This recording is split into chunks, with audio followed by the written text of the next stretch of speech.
నమస్కారం city news తెలుగుకి స్వాగతం. ముందుగా ముఖ్యాంశాలు. శ్రీశైలం మల్లన్నను కుటుంబ సమేతంగా దర్శించుకున్న కేంద్ర మంత్రి అమిత్ షా. శ్రీశైలం చేరుకున్న అమిత్ షాకు స్వాగతం పలికిన దేవాదాయ శాఖ మంత్రి వెల్లంపల్లి శ్రీనివాస్, పలువురు ఎమ్మెల్యేలు.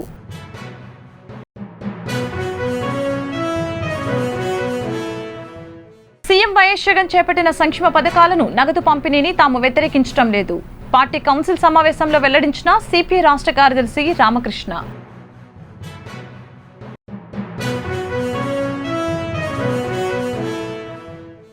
జూన్ 2023 నాటికి సమగ్ర భూ సర్వే పూర్తి కావాలి. లక్ష్యాన్ని ఖచ్చితంగా చేరుకునే విధంగా సర్వే సాగాలి.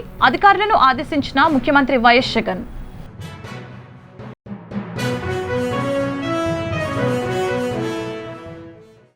మావోయిస్టులకు గిరిజనుల్లో ఆదరణ కరువైంది.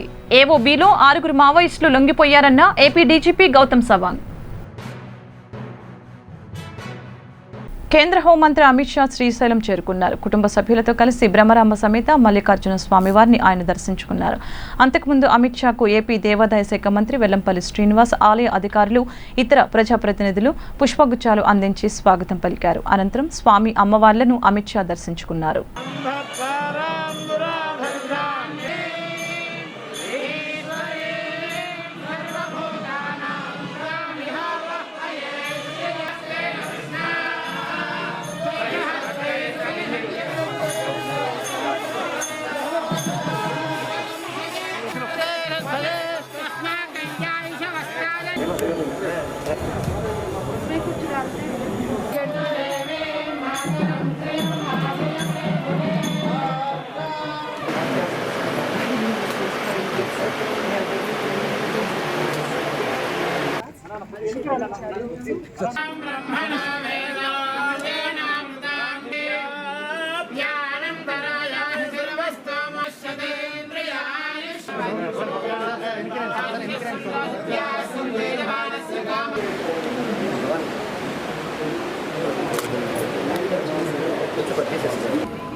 జూన్ 2023 నాటికి సమగ్ర భూ సర్వే పూర్తి కావాలని, లక్ష్యాన్ని ఖచ్చితంగా చేరుకునే విధంగా సర్వే సాగాలని ముఖ్యమంత్రి వైఎస్ జగన్మోహన్ రెడ్డి ఆదేశించారు.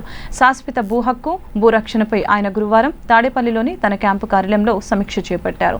ఈ సందర్భంగా సీఎం మాట్లాడుతూ అవసరమైన పరికరాలు, వనరులను సమకూర్చుకోవాలని అన్నారు. అవసరమైన సాఫ్ట్వేర్ను తీసుకుని రావాలని తెలిపారు. సిబ్బందికి అత్యుత్తమ శిక్షణ ఇవ్వాలని అన్నారు. సమగ్ర భూ సర్వేలో ఎక్కడ అవినీతికి తావు ఉండకూడదని తెలిపారు. సీఎం వైఎస్ జగన్ చేపట్టిన సంక్షేమ పథకాలను నగదు పంపిణీని తాము వ్యతిరేకించలేదని సిపిఐ రాష్ట్ర నేతలు స్పష్టం చేశారు. జగన్ ప్రభుత్వానికి తాము వ్యతిరేకమనే భావన కల్పించేలా కొన్ని పత్రికలు, సామాజిక మాధ్యమాలలో వస్తున్న వార్తలను ఖండించారు. సంక్షేమంతో పాటు అభివృద్ధి కార్యక్రమాలు, పరిశ్రమల ఏర్పాటు, ఉపాధి కల్పనపై దృష్టి సారించాలని మాత్రమే కోరుతున్నామని అన్నారు. పార్టీ రాష్ట్ర నేతలు జల్లి విల్సన్, ముప్పాల నాగేశ్వరరావు, అక్కినేని వనజ, రావుల వెంకయ్యతో కలిసి సిపిఐ రాష్ట్ర కార్యదర్శి రామకృష్ణ మీడియాతో మాట్లాడారు. తమ పార్టీ స్వతంత్రంగానే వ్యవహరిస్తుందని, నిర్దిష్టంగా ప్రతిపక్ష వైఖరి అవలంబించాలని పార్టీ కౌన్సిల్ సమావేశం తీర్మానించిందని వివరించారు. మావోయిస్టులకు గిరిజనుల్లో ఆదరణ కరువైందని ఏపీ డీజీపీ గౌతమ్ సవాంగ్ అన్నారు. గిరిజన ప్రాంతాల్లోని ప్రజల సమస్యలను ప్రభుత్వం పరిష్కరిస్తుందని చెప్పారు. ఏఓబీ సరిహద్దుల్లో 6 మావోయిస్టులు లొంగిపోయిన నేపథ్యంలో అమరావతిలో మీడియా సమావేశం నిర్వహించారు. గాజర్ల రవి అలియాస్ ఉదయ్తో సహా 5 మావోయిస్టులు లొంగిపోయినట్లు ఆయన ప్రకటించారు. గత 2 ఏళ్లుగా గిరిజనులకు అనేక సంక్షేమ కార్యక్రమాలు అందుతున్నాయని చెప్పారు. గిరిజనులకు 3 లక్షల ఎకరాలను ప్రభుత్వం పంపిణీ చేసిందని, సుమారు 20,000 మందికి పట్టాలు ఇచ్చిందని చెప్పారు. We can see that visible demonstration of what was said with regards to the conditions on the ground. ఈ రోజు 6 members are being produced before the media.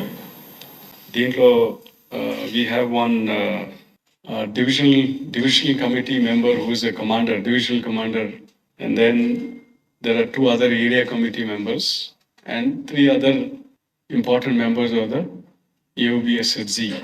Local సమస్యల గురించి వాళ్ళు ఇంతకుముందు గతంలో ఈ మావోయిస్ట్ కాడర్స్ వచ్చి వాళ్ళతో మాట్లాడడం, వాళ్ళని కూడా ఇన్వాల్వ్ చేయడము. కానీ ఇప్పుడు పరిస్థితి ఎట్లా అంటే లోకల్ సమస్యలు కూడా మొత్తం ప్రభుత్వ వైపు నుంచి పరిష్కారం అయిపోతున్నారు. సో ఆ ప్రాంతంలో ఉండే సమస్యలు చాలా చాలా చిన్న చిన్న సమస్యలు ఉండిపోయింది. ఇప్పుడు ఆ చిన్న సమస్యల గురించి కూడా పరిష్కారం చాలా తొందరగా అవుతున్నారని వీళ్ళే చెప్తున్నారు.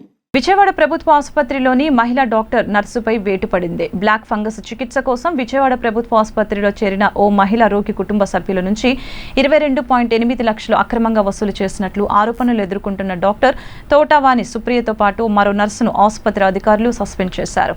కడప జిల్లాకు చెందిన పొట్టెం విజయలక్ష్మి శరణ్కు చికిత్స అందించే పేరుతో డాక్టర్ వాణి సుప్రియ అమెరికాలో ఉన్న రోగి కొడుకు నుంచి దఫాలుగా 22.8 లక్షలు అక్రమంగా వసూలు చేశారు. ఈ మేరకు రోగి భర్త ఆసుపత్రి సూపరింటెండెంట్కు ఫిర్యాదు చేయడంతో వారిని సస్పెండ్ చేశారు. రైతులకు సబ్సిడీ కింద డ్రిప్ పరికరాలు ఇవ్వాలని కోరుతూ బీజేపీ కిసాన్ మోర్చా ఆధ్వర్యంలో కడప కలెక్టరేట్ ఎదుట ధర్నా కార్యక్రమం జరిగింది. ఈ ధర్నా కార్యక్రమానికి బీజేపీ రాష్ట్ర అధ్యక్షులు సోము వీర్రాజు పాల్గొన్నారు.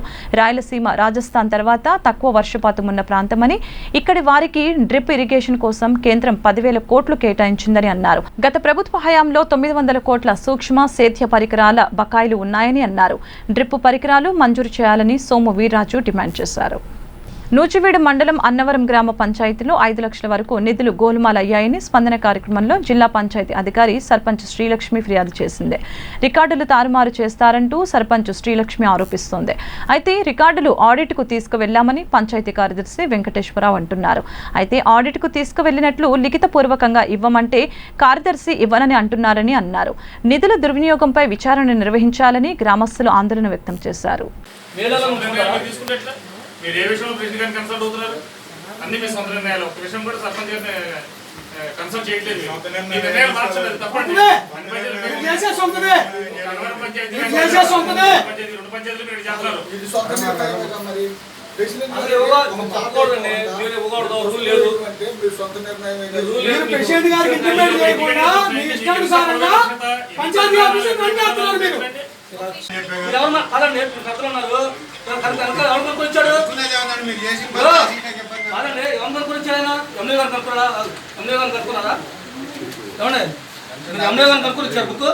స్టాప్ వచ్చారంటే షేర్ తీసుకొని వేసుకొని కూర్చోండి అంటారు. స్టాప్ అసలు ఎంత నిర్లక్ష్యంగా ఉంటారంటే అంత ఇదిగా ఉంటారు.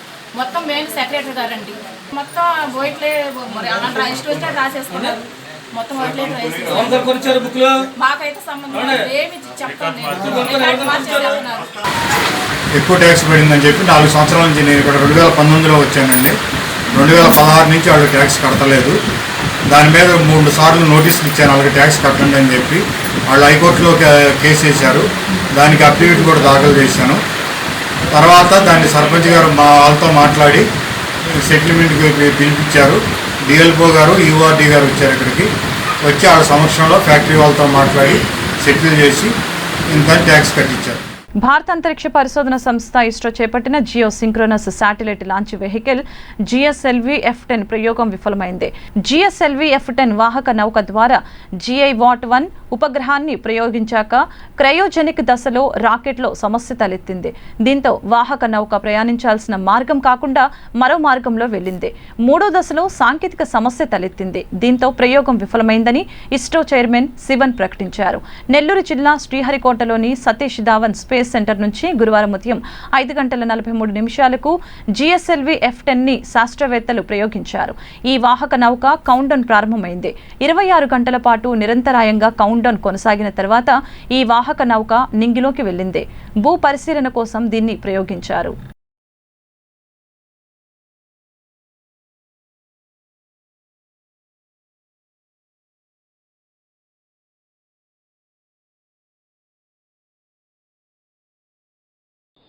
Mainly because there is a technical anomaly observed in cryogenic stage.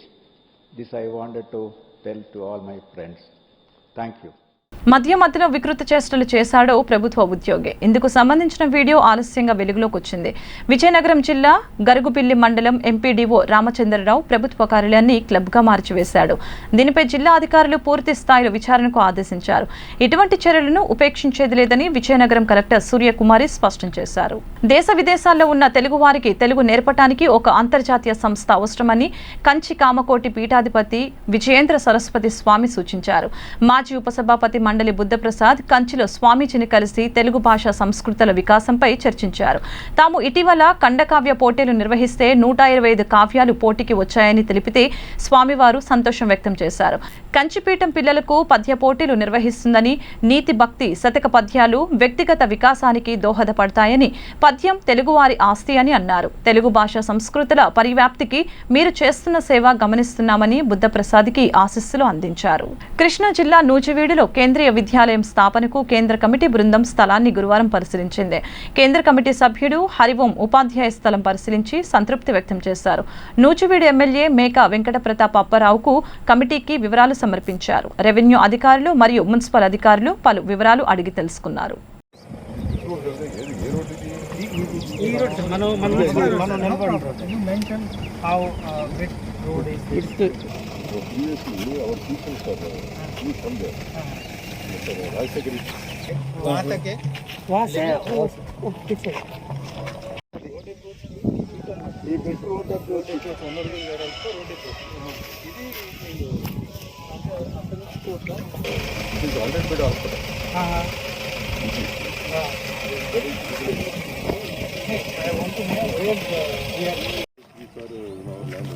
अच्छा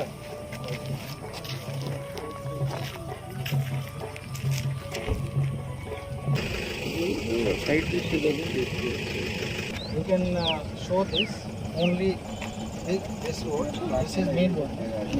Blue color junction. Okay.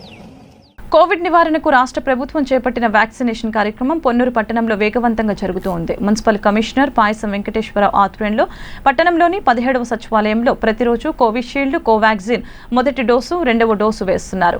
గర్భిణీలకు, బాలింతలకు, 5 సంవత్సరాల వయసు కలిగిన పిల్లల తల్లులకు సచివాలయ వైద్య సిబ్బంది అన్ని శాఖల సమన్వయంతో వ్యాక్సినేషన్ చేపట్టారు. ఈ సందర్భంగా కమిషనర్ పాయసం వెంకటేశ్వరరావు మాట్లాడుతూ ప్రస్తుతం పొన్నూరు పట్టణంలో కరోనా పాజిటివ్ కేసులు లేవని అన్నారు.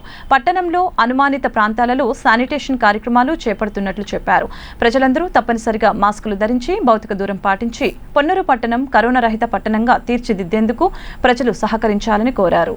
పొన్నూరు పట్టణంలో ప్రతిరోజు కోవిషీల్డ్, కోవాక్సిన్ కార్యక్రమం జరుగుతూ ఉంది. అదేవిధంగా ఆర్టీపీసీఆర్ టెస్టులు కూడా కోవిడ్ అనుకోవడానికి చేయడం జరుగుతుంది. ఇవాళ నుంచి 15 సచివాలయాల్లో కూడా ప్రజలందరికీ కోవిషీల్డ్ వ్యాక్సిన్ అందుబాటులో ఉంది. కోవాక్సిన్ రోటరీ క్లబ్లో ప్రతిరోజు కూడా వేయడం జరుగుతుంది. ప్రస్తుతం సెకండ్ డోసు వేస్తున్నాము. అదేవిధంగా కోవిషీల్డ్ వ్యాక్సిన్ అయితే ఫస్ట్, సెకండ్ డోసులు కూడా వేస్తున్నాము. కోవాక్సిన్ మాత్రం రెండో డోసు ఎవరైతే ఇంకా వేసుకోలేదో వాళ్ళకి వేసి పూర్తయిన తర్వాత మళ్ళీ ప్రభుత్వ వాళ్ళ అనుమతితో మళ్ళీ మన ఫస్ట్ డోస్ నుంచి ప్రారంభించి కూడా మళ్ళీ వేయడం జరుగుతుంది. రాష్ట్ర ప్రభుత్వం ఆదేశాల మేరకు ఈ నెల 31లోగా రేషన్ కార్డుదారులు ఆధార్ ఈకేవైసీ చేయించుకోవాలని పొన్నూరు మండల పౌర సరఫరాల శాఖ అధికారి ఓంకార్ తెలిపారు. మండలంలోని 11,837 రేషన్ కార్డుదారులు ఉన్నారని అన్నారు. రేషన్ కార్డు కుటుంబ సభ్యులు ప్రతి ఒక్కరూ సచివాలయ వాలంటీర్ దగ్గర ఈకేవైసీ చేయించుకోవాలని సూచించారు. అట్లు చేయించుకోని వారికి సెప్టెంబర్ నెల నుంచి రేషన్ సరుకులు ఇవ్వబోమని అన్నారు. ప్రభుత్వ నిబంధనలు ప్రతి ఒక్కరూ పాటించాలని స్పష్టం చేశారు.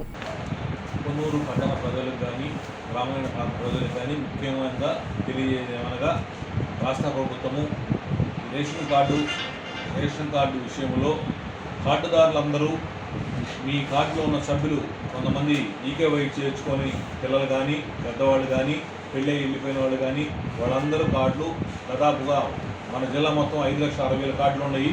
5,60,000 కార్డులో మన పొన్నూరుకు సంబంధించి 11,837 కార్డులు పట్టణం కానీ, రూరల్ కానీ ఉన్నాయి. ఈ కార్డుదారులు ఎవరైనా సరే ఈకేవైసీ కంపల్సరీగా మీ వాలంటీర్ దగ్గరికి వెళ్ళి చేర్చుకోవాల్సి ఉన్నది. వాలంటీర్లు కూడా మీకు చేసుకోవాల్సిన సభ్యుల యొక్క నోటీసుని ఇంటింటికి ఇచ్చి ఈకేవైసీ చేర్చుకోమని తెలియజేస్తారు. వాళ్ళు సహకరించి మీరు కూడా ఈకేవైసీ పూర్తి చేసుకోవాలి. ఈకేవైసీ మీరు పూర్తి చేసుకుని ఎడల మీకు సెప్టెంబర్ మాసమునకు మీ కార్డుని నిలిపివేయబడును. ప్రాజెక్టుల నిండా నీళ్లు ఉన్న రైతులకు నీళ్లు అందించడంలో ప్రభుత్వం విఫలమైందని మాజీ మంత్రి తెలుగుదేశం నేత నక్కా ఆనందబాబు ఆరోపించారు. ప్రభుత్వం నీరు విడుదల విషయంలో వైఫల్యం చెందడం వల్లే కొన్ని ప్రాంతాలలో వరి నాట్లు ఎండిపోతున్నాయని అన్నారు. ప్రభుత్వం నీరు నిల్వ చేయడం చేతకాక 15.20 లక్షల క్యూసెక్ల నీరు సముద్రం పాలయ్యాయని ఆరోపించారు. సకాలంలో ప్రాజెక్టుల నిండా నీళ్లుండి నీటిని సముద్రం పాలు చేస్తా ఉన్నారు, కానీ రైతులకు అందించడంలో పూర్తిగా విఫలమైంది జగన్మోహన్ రెడ్డి ప్రభుత్వం. 5,70,000 ఎకరాలు ఉన్నాయి సాగుబడి. అందులో వేమూరు నియోజకవర్గంలో వీళ్ళ మాగాణి వరి నాట్లేసే పొలం దగ్గర 96,000 ఎకరాలు ఉన్నాయి. తెలుగుదేశం ప్రభుత్వం అధికారంలో ఉన్నప్పుడు ఒక పారదర్శకంగా అవగాహనతో ఏప్రిల్ మే నెలల కాలంలో కాలువలన్నీ కూడా రిపేర్లు చేసుకొని జూలై మొదటి వారం లేదా రెండో వారం లోపే నీటి విడుదల చేసేవాళ్ళం. వాతావరణ పరిస్థితుల ప్రభావం మీద భయం ఉండి రైతాంగం అంతా కూడా వ్యవసాయం వెద పద్ధతికి వెళ్ళిపోయారు. నారుబళ్ళు పోయకుండా ఎద చేయటం మొదలుపెట్టారు గత సంవత్సరం నుంచి. ఇవాళ వర్షాలు లేక నీరు అందించలేని పరిస్థితుల్లో వరి అంతా కూడా ఎండిపోయి దున్నేసుకునే పరిస్థితులు కొన్ని ప్రాంతాల్లో స్పష్టంగా కనపడతా ఉంది. దాదాపు లక్షల క్యూసెక్కుల నీళ్లు సముద్రం పాలు చేశారు. 15-20 రోజుల నుంచి ఇదే తంతు నడుస్తూ ఉంది. స్థిరీకరణ కోసం ఒక బ్యాలెన్సింగ్ రిజర్వాయర్గా కట్టుకున్నటువంటి పులిచింతల ప్రాజెక్టు కూడా వీళ్ళ నిర్వాహకం వల్ల, వీళ్ళ చేతకాంతనం వల్ల, వీళ్ళ మెయింటెనెన్స్ లోపం వల్ల గేట్ ఇరిగిపోయి దగ్గర 30 TMCల పైన నీరు సముద్రంలోకి వదిలేసిన పరిస్థితి అంటే ప్రభుత్వం సిగ్గుపడాలి. వైఎస్ఆర్ పెళ్లి కానుక పథకాన్ని అమలు చేయాలని కోరుతూ బీజేపీ మైనార్టీ మోర్చా అధ్యక్షులు షేక్ బాషా ఆధ్వర్యంలో గుంటూరు కలెక్టర్ కార్యాలయం వద్ద ఆందోళన కార్యక్రమం జరిగింది. ఈ కార్యక్రమానికి ముఖ్య అతిథులుగా మైనార్టీ మోర్చా రాష్ట్ర అధ్యక్షులు షేక్ బాజీ, బీజేపీ జిల్లా అధ్యక్షులు పాటిబండ్ల రామకృష్ణ పాల్గొన్నారు. తక్షణమే వైఎస్ఆర్ పెళ్లి కానుక పథకాన్ని అమలు చేయాలని ప్రభుత్వాన్ని డిమాండ్ చేశారు.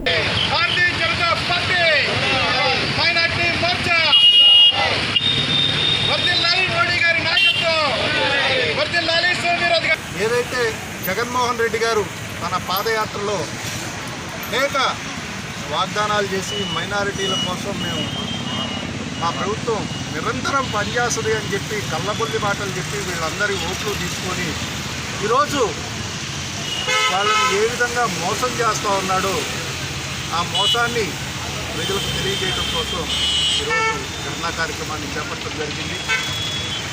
ఎంతో పేద వర్గాలైన వాళ్ళకి పెళ్లికి కానుక ఇస్తారని చెప్పి ఆ డబ్బుల్ని కూడా మీరు పక్కదోవ పట్టిస్తూ ఉన్నారంటే ఈ ప్రభుత్వం యొక్క నైతికత ఎంత అనేది కూడా ఈ సందర్భంగా మేము ప్రశ్నిస్తూ ఉన్నాం.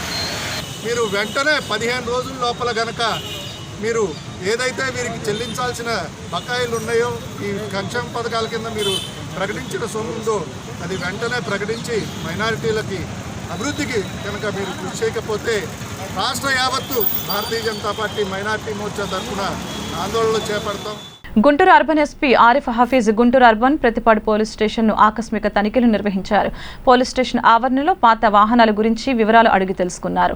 కోవిడ్ నిబంధనలు పాటిస్తూ సమర్థవంతంగా విధులు నిర్వహించాలని, పాత నేరస్తుల కదలికపై నిఘా ఉంచాలని ఆదేశించారు. ప్రతి వారం స్టేషన్ పరిధిలో ఉన్న రౌడీ షీటర్లను పిలిపించి వారికి కౌన్సిలింగ్ ఇస్తూ ఉండాలని అన్నారు. స్టేషన్ పరిధిలో నిషేధిత గుట్కా, కైనీలు, గంజాయి అమ్మేవారిపై నిఘా ఉంచాలని అన్నారు. ప్రతిపాడు పరిధిలోని ప్రతి మహిళ చేత దిశ యాప్ డౌన్లోడ్ చేయించాలని అన్నారు. అమరావతి రాజధాని ప్రాంతంలో అక్రమ త్రవ్వకాలకు తుళ్లూరు సీఐ దుర్గాప్రసాద్ అనుమతినిస్తున్నారంటూ ఆడియో లీక్ సోషల్ మీడియాలో వైరల్ అవుతోంది. దీనిపై అక్రమ త్రవ్వకాలకు పోలీసుల మద్దతు ఉందని ఆరోపిస్తూ తుళ్లూరు శిబిరం నుండి మహిళలు పోలీస్ స్టేషన్కు చేరుకుని నినాదాలు చేశారు. ఆడియోలో వాయిస్ తనది కాదని, ఎవరో కుట్రపూరితంగా ఎడిట్ చేసి ఆడియోని విడుదల చేశారని సీఐ దుర్గాప్రసాద్ తెలిపారు. అక్రమ త్రవ్వకాలపై ఉన్నతాధికారులకు నివేదిక పంపామని, మరింత భద్రత కల్పించి త్రవ్వకాలు నిలుపుదల చేస్తామని హామీ ఇచ్చారు. రైతులు కూడా అక్రమ త్రవ్వకాలపై సమాచారం ఇవ్వాలని సీఐ కోరారు. ఆల్రెడీ మొన్న ఎప్పుడైతే మట్టి తీశారని, రోడ్డు ట్రాక్లు తీశారని చెప్తున్నారు కదా, ఆ రోజు నుంచి 3 భద్రాలు ఒక్కొక్క దాంట్లో మొత్తం 9 మంది తిరుగుతున్నారు. నైట్ ఒక ఎస్ఐ గారు పోలీస్ జీబీ వేసుకొని నైట్ తిరుగుతున్నాం. మీరు ఎప్పుడు కావాలన్నా నైట్ టైము మేము కూడా బయట కనపాలని క్వశ్చన్ చేస్తున్నాం. ఎవరైనా పేపర్లో కానీ ఇలా జరిగాయని మాకేస్తే వెంటనే కేసులు కడుతున్నాం. ఇంకోటి ఈ ఫోన్ నెంబర్కి ఎవరు కాల్ చేసినా సరే దానికి రిప్లై ఇచ్చి వెంటనే 5 నిమిషాలు వాళ్ళ దగ్గరికి పోయి ఇన్ఫర్మేషన్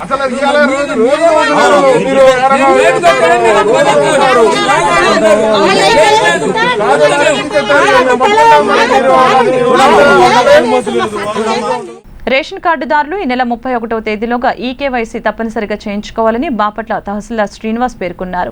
బాపట్ల మండలంలో 12,709 మంది లబ్ధిదారులు ఉన్నారని, వీరందరూ ఈకేవైసీ తప్పనిసరిగా చేయించుకోవాలని అన్నారు. వాలంటీర్ ద్వారా లేక డీలర్ ద్వారా నమోదు చేయించుకోవాలని అన్నారు. లేకుంటే వచ్చే నెల రేషన్ ఆపేస్తామని తెలిపారు. ఈరోజు ముఖ్యంగా మన బాపట్ల మండలంలో సుమారుగా 12,709 మంది రైస్ కార్డు హోల్డర్ మెంబర్స్ ఎవరైతే ఉన్నారో వాళ్ళందరూ కూడా ఈకేవైసీ చేయించుకోవాల్సిన అవసరం ఉంది. ఈ 12,709 అనేది కార్డుల సంఖ్య కాదండి, ఇవి ఆ కార్డులో ఉన్న మెంబర్స్ సంఖ్య. దయచేసి వీరందరికీ కూడా నేను విజ్ఞప్తి చేస్తున్నాను, మీరు ఈకేవైసీ చేయించుకోలేదు ఇంతకాలం అని చెప్పి మేము మీ అందరికీ కూడా వాలంటీర్ల ద్వారా నోటీసులు కూడా ఇస్తున్నాము. దయచేసి మా ద్వారా నోటీసులు మీరు అందుకున్న వెంటనే తక్షణం మీరు సంబంధిత వాలంటీర్స్ ద్వారా కావచ్చు లేదా రేషన్ డీలర్స్ ద్వారా కావచ్చు మీరు ఈకేవైసీ చేయించుకొని మా అందరికీ కూడా సహకరించాల్సిందిగా కోరుకుంటున్నాము. యువత మత్తు పదార్థాలకు బానిసలు కావద్దని బాపట్ల అర్బన్ ఎస్ఐ షేక్ మహమ్మద్ రఫీ అన్నారు. నేటి యువత స్నేహితులతో కలిసి సరదాగా మత్తు సేవించి తర్వాత బానిసలుగా మారిపోతున్నారని అన్నారు. మత్తు మందు సేవించడానికి డబ్బు దొరక్కపోతే చిన్న చిన్న దొంగతనాలకు అలవాటు పడుతున్నారని అన్నారు. పిల్లలు ఏమి చేస్తున్నారో తల్లిదండ్రులు గమనిస్తూ ఉండాలని సూచించారు. కళాశాల విద్యార్థులు కూడా గంజాయి వంటి మత్తు పదార్థాలకు బానిసలవుతున్నారని అన్నారు. మత్తులో గొడవలకు దిగి జీవితాలు నాశనం చేసుకుంటున్నారని తెలిపారు. కొంతమంది యువత కానీ మత్తు పదార్థాలకు బానిసలై వాళ్ళకి భవిష్యత్తును నాశనం చేసుకుంటారు. దానికి అలవాటు పడి చిన్న చిన్న క్రైమ్స్ చేయడం, వాళ్ళతో తిరిగి మళ్ళీ అవి పెద్ద క్రైమ్స్ చేయడం అనేది నేను చూస్తున్నాను. రీసెంట్గా మేము గంజాయిని వేరే పట్టుకొని కోర్టుకు పెట్టడం జరిగింది, అరెస్ట్ చేశాం. దీని ద్వారా మేము ప్రజలందరికీ చెప్పేది ఏంటంటే, వాళ్ళ తల్లిదండ్రులకి యువత అయితే ఎవరున్నారో వాళ్ళ పిల్లలకి వాళ్ళు ఏ దారిలో వెళ్తున్నారు, వాళ్ళకి ప్రవర్తన ఎలా ఉంది అనేది వాళ్ళు గమనించాల్సిన బాధ్యత తల్లిదండ్రులు. వాళ్ళు టీచ్ చేసేవాళ్ళు కానీ వాళ్ళ యొక్క స్టూడెంట్స్ యొక్క ప్రవర్తన ఎలా ఉంటుంది, ఏమన్నా ప్రవర్తనలో మార్పు ఉందా, అలాంటి వారిని గమనించి వాళ్ళకి కౌన్సిలింగ్ ఇవ్వడం అలాంటివన్నీ మనం చేయాల్సిన అవసరం ఎంతైనా. గుంటూరు జిల్లా మంగళగిరి రూరల్ పోలీస్ స్టేషన్లో పనిచేస్తున్న కానిస్టేబుల్పై రాష్ట్ర హైకోర్టులో ప్రైవేట్ కేసు నమోదైంది. తనను లంచం ఇవ్వమని డిమాండ్ చేస్తున్నారని ఆధారాలతో నీరుకొండకు చెందిన మాదల శివరామకృష్ణ ఫిర్యాదు చేశాడు. పొలం తగాదాలలో చోటు చేసుకున్న వివాదాన్ని పరిష్కరించేందుకు వేణు అనే రైటర్ తనకు అనేకసార్లు ఫోన్ చేసి వేధిస్తున్నాడని పేర్కొన్నారు. నగదును బదిలీ చేయడంలో ఆలస్యమైనందుకు రైటర్ వేధింపులకు గురి చేస్తున్నాడని హైకోర్టుకు ఫిర్యాదు చేశారు. ఆల్రెడీ మీ ఆస్తుల విషయంలో జిల్లా కోర్టులో లోక్ అదాలత్కి అవార్డు రిపోర్ట్ చేసుకున్నాం. ఆ లోక్ అదాలత్ అవార్డులోనే ఈ 2 కేసులు కూడా రాజీ పడతాం. అక్కడ రాజీ అయిపోయింది. అక్కడ రాజీ పెట్టా కానీ సరే మళ్ళీ మంగళగిరి సబ్ కోర్టులో రాజీ పడాల్సి ఉంటుంది. కాబట్టి క్రిమినల్ కేసులు, ఆ క్రిమినల్ కేసుల మీద 2 కేసులు ఇక్కడ మెగా లోక్ అదాలత్లో ఇక్కడ కూడా సబ్ కోర్టులో రాజీ పెట్టాము. పెట్టిన రోజు ఏం జరిగిందంటే 2 కేసులు జడ్జి గారి ముందు పెడితే జడ్జి గారు ఒక కేసు రాజీ చేశారు. మరొక కేసు ఇది లేడీ ఇన్వాల్వ్ ఉన్నారు కాబట్టి 354 కేసు కాబట్టి ఇది ఆర్గ్యుమెంట్ జరగాలి, పై జడ్జి గారి స్థాయిలో ఆర్గ్యుమెంట్ జరగాలి. జరిగిన తర్వాత ఇది రాజీకి పర్మిషన్ ఉంటుంది, లేదంటే మీరు జడ్జి గారి దగ్గర నుంచి పర్మిషన్ తెచ్చుకో, మేము రాజీ పెడతాము అని చెప్పేసి జడ్జి గారు ఆ రోజు వివరంగా చెప్పారు. గుంటూరు జిల్లా మంగళగిరి ఎయిమ్స్లో బీజేపీ ఎస్సీ విభాగం నాయకురాలు బొడ్డు నాగలక్ష్మి ఆధ్వర్యంలో మొక్కలు నాటే కార్యక్రమం నిర్వహించారు. ఈ సందర్భంగా బీజేపీ నేతలు మాట్లాడుతూ బీజేపీ నేతలు పర్యావరణ సమతుల్యత కాపాడేందుకు ఈ కార్యక్రమాన్ని చేపట్టామని అన్నారు. ఈ కార్యక్రమంలో ఎయిమ్స్ అధికారులు, ఎస్సీ మోర్చా నాయకురాలు ఝాన్సీరాణి, మేకల లక్ష్మణ్, జాన్బాబు, పలువురు నేతలు పాల్గొన్నారు.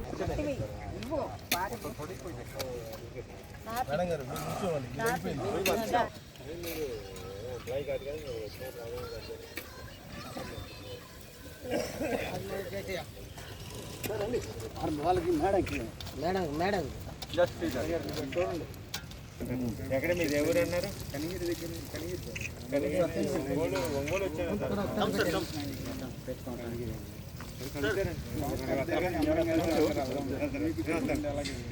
ఈ రోజున ఆంధ్రప్రదేశ్ రాష్ట్రంలో ఎయిమ్స్ అనే ప్రతిష్టాత్మకమైనటువంటి వైద్యాలయాన్ని ఇక్కడ తీసుకొచ్చి ఈ ఆంధ్రప్రదేశ్ ప్రజల ఆరోగ్య స్థితులు కాపాడడానికి ఇచ్చినటువంటి వరం ఎయిమ్స్ హాస్పిటల్.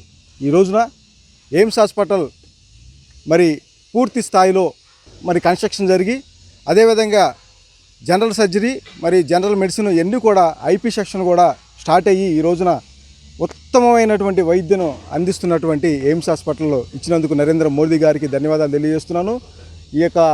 ఈ రోజున మరి నేషనల్ జాతీయ మహిళా మెంబర్గా మరి నాగమలక్ష్మి గారితో పాటుగా ఈ రోజున ఎయిమ్స్ హాస్పిటల్ దర్శించడం జరిగింది. అదేవిధంగా మొక్కలు పెట్టే కార్యక్రమంలో ఇక్కడ ఉన్నటువంటి అధికారులు డాక్టర్స్తో కలిసి మేము ప్లాంటేషన్ కార్యక్రమం చేశాము. తాగునీటి నాణ్యత పరిశీలన పర్యవేక్షణపై గ్రామస్థాయి ఆశా వర్కర్లు, anganwadi teachers, SHG member, VWC member, engineering అసిస్టెంట్లు, పంచాయతీ సెక్రటరీలు, వాలంటీర్లకు ఒకరోజు శిక్షణ కార్యక్రమం బెల్లంకొండ మండల పరిషత్ సమావేశ మందిరంలో జరిగింది.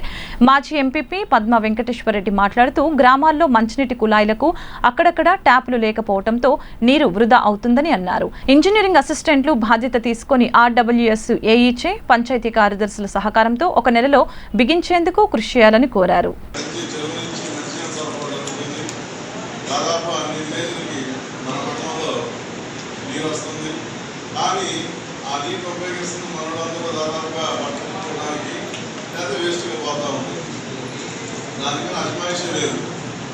మరి ఇంజనీరింగ్ అసిస్టెంట్ పేరు చూస్తున్నాం, ఏ ఊళ్ళో ట్యాప్ కనెక్షన్స్ ఉన్నాయో పబ్లిక్ ట్యాప్ కనెక్షన్స్.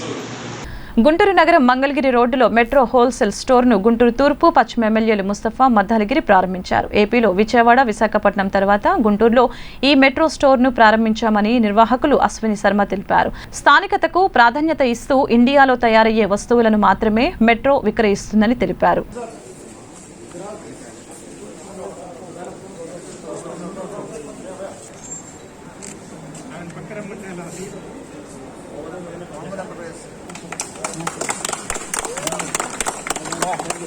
ఎమ్మెల్యే గారు ఇటు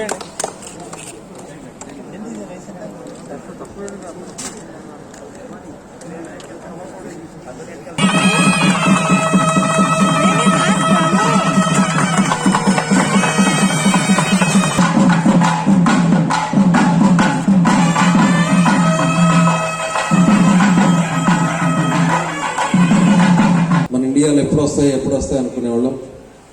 కానీ అతి తొందరలోనే మరి ఇండియాలో మరి షోరూమ్స్ బెస్ట్ ప్రైస్ కానివ్వండి, మెట్రో కానివ్వండి, మరి ఇలాంటి పెద్ద పెద్దవన్నీ కూడా మరి భారతదేశం రావడం, అందులో గుంటూరు రావడం, మరి అలానే కాకుండా మరి ఇందాకే చూసాం చిన్న చిన్న షాప్స్కి మరి ఇక్కడ నుండి ప్రోడక్ట్ మరి సరసమైన ధరలకి వాళ్ళకి విక్రయించే విధంగా మరి ఒక హోల్సేల్ మార్కెట్ని తీసుకొచ్చే క్రమంలో మరి బ్రహ్మాండంగా ఈరోజు మరి షాప్ ప్రారంభించుకోవడం జరిగింది.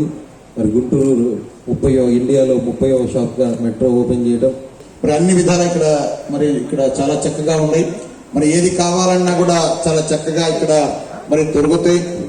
అన్ని రకాలుగా ఎవరు వచ్చినా సరే మరి గుంటూరు నగర వాసులు కానీ లేకపోతే బయట ఎక్కడన్నా జిల్లా వాసులు కానివ్వండి, మెట్రో మరి ఒక్కసారి చూస్తే మీకే అర్థమవుతా ఉంటుంది. ఇక్కడ అన్ని విధాలైన అన్ని కూడా మనకు ఇక్కడ కావాల్సిన అన్ని ఉంటాయి కాబట్టి తప్పకుండా ప్రతి ఒక్కరు కూడా మరి ఇక్కడ వచ్చి చూసి కొనుగోలు చేయవలసిందిగా కోరుకుంటూ.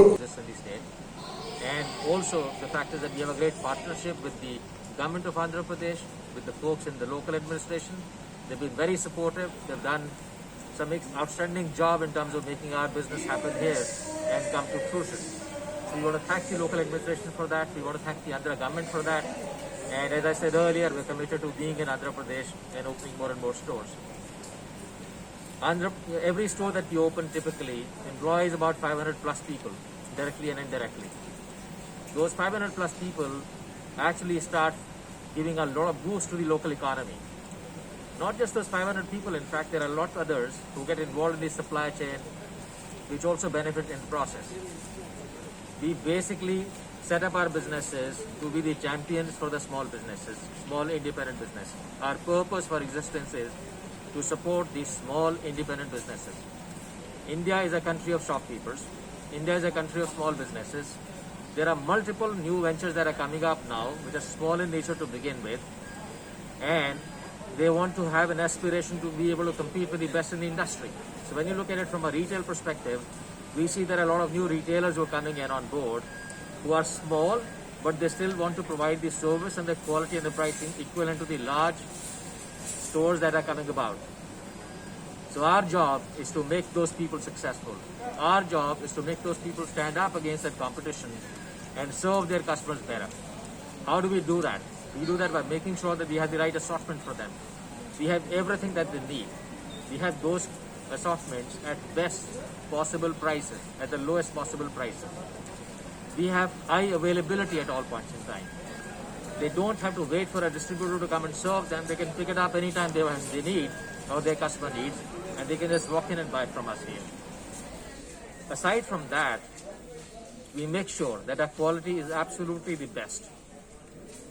So when you look at the quality, particularly from a fresh standpoint, as you see behind me here, if any HoReCa customers, a hotel customer or a restaurant customer has to buy something, it's very important that they buy something which is high quality. The quality standards in the food in particular are undergoing a big change now.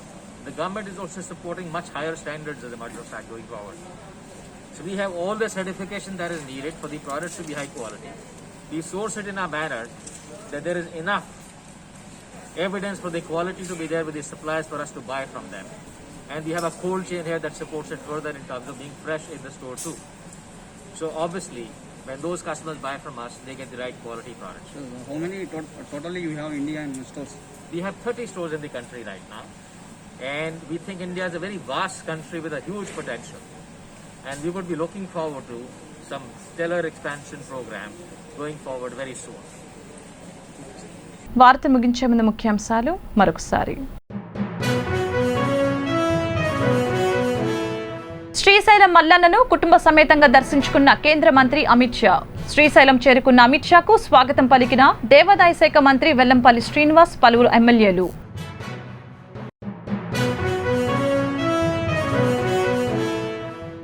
CM YS Jagan చేపట్టిన సంక్షేమ పథకాలను నగదు పంపిణీని తాము వ్యతిరేకించడం లేదు. Party council సమావేశంలో వెల్లడించిన సిపిఐ రాష్ట్ర కార్యదర్శి రామకృష్ణ.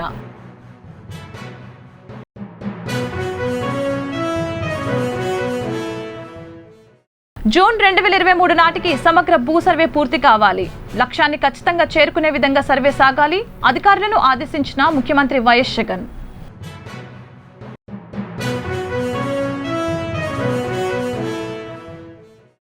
మావోయిస్టులకు గిరిజనులు ఆదరణ కరువైంది. ఏఓబీలో 6 మావోయిస్టులు లొంగిపోయారన్న ఏపీ డీజీపీ గౌతమ్ సవాంగ్. ఈ వార్త ఇంతటితో సమాప్తం. మరొక బులెటిన్ మళ్ళీ కలుద్దాం. నమస్కారం.